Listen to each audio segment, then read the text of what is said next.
Tak si počuli veľmi pesničku od Paliho Haberu, ktorý nám to tu rozpeckoval všetko. Je to nová rubrika, moji milí poslucháči. Je to rubrika, ktorej sa potešia všetci, ktorí sa chcú zoznámiť. Je tu na štúdiový telefón, môže zavolať muž, ktorý vás záujem zoznámiť sa s Inés, ktorá je tu v štúdiu. Ahoj Inés! Ahoj. Je tu zoznamka. Máš predstavu o tom pravom chlapovi, ako by mal vyzerať, aké by mal mať vlastnosti? Ja sa nechám prekvapiť, ako vždy. Ako vždy? No, ako vysvetlíš, čo Inés? Aj cestou sem som sa v preplnenom autobuse nechala prekvapiť. A nie je vylúčené, že som v tom. Úžasné, aj keď teda možno z radou z našich poslucháčov trošku ubudne teraz, ale mňa by zaujímalo, kto bude otcom. Tak to neviem, lebo to som sa nemohla otočiť v tom autobuse. No, ale nevadí. Vidím, že tu máme niekoho na linke, nejakého poslucháča. Ahoj. Ahoj.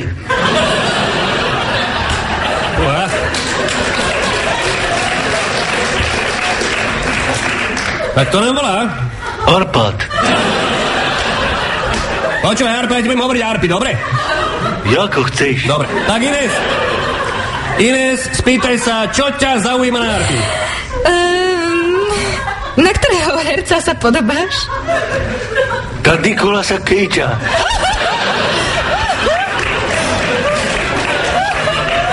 Máš také krásne oči. Nie, ale tiež sa mi už robí pleši na tá hlave.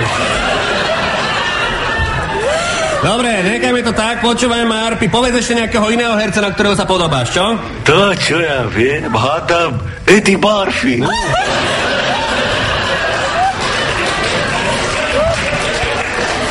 Máš také krásne zuby. Nie, ale tiež som trochu tmavšej pleti. A to je super, to znamená, že si mulat, hej?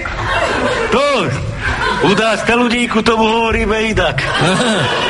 Dobre, nevadí, začneme z iného konca, Inés. No, čo by ťa tak ešte zaujímalo? Tak ja neviem, čo robíš napríklad? Teraz? Nič. A ja myslím, že vôbec ako v robote, čo robíš? Ja, no takisto. No. Dobre, nevadí, necháme to zatiaľ tak, necháme Arpiho v zálohe, myslím, že Inés nejaví nejaký veľmi veľký záujem. Arpi, díky. Dáme šancu ďalšiemu, halo, kto tu? Tu je Mego. Mego! Ďalší náš poslucháč, výborne. Ako ťa inak volajú, Mego? Hulvát. Ešte lepšie. No dobre, tak ja radšej nechám Inés, nech sa pýta, Inés, skús. Tak Mego, kam najradšej chodíš? No, tých možností tu nejako zvlášť extra veľa není. No tak, ale tak ako keď máš záľuby a tak, však vieš. No, cvičím a lepím igelitové sakle. Tako, podnikáš? No, kým sa dalo, tak som aj podnikal, ale teraz už nejako zvlášť extra ani veľmi, že nie. A chodíš na didžiny? No, tu nejako zvlášť extra didžiny zrovna nemáme. No, tak mi ešte niečo o sebe povedz. No, už ani nejako zvlášť veľmi extra nemôžem, lebo máme povolený iba jeden hovor za deň. Ja už musím ísť nazad do cely, aby som dozorcu nejako zvlášť extra moc nenaštval. Tak ahoj, Inés.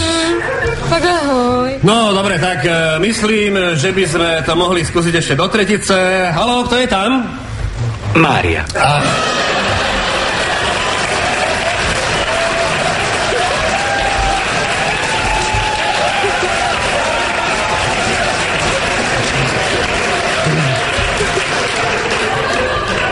Mária, aj keď máte sviatok tento týždeň, ale my teraz nesúťažíme. Viete, tu je zoznamka a keďže tu máme v štúdiu babu, tak volať môžu len chalani, jasné? No ale to je disproporcia, Andy.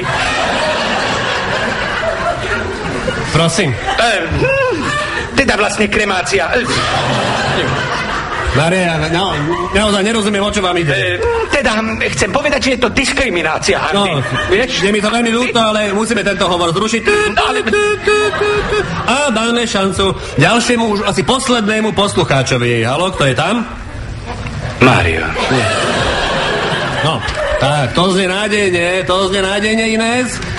Tak, Mário, čo? Ja by som sa chcel Inés spýtať, koľko má rokov. 15. Jaj, tak nič. No, ale počkaj. Mário, neskladaj to, Inés vyzerá na viac. No to už vôbec nič.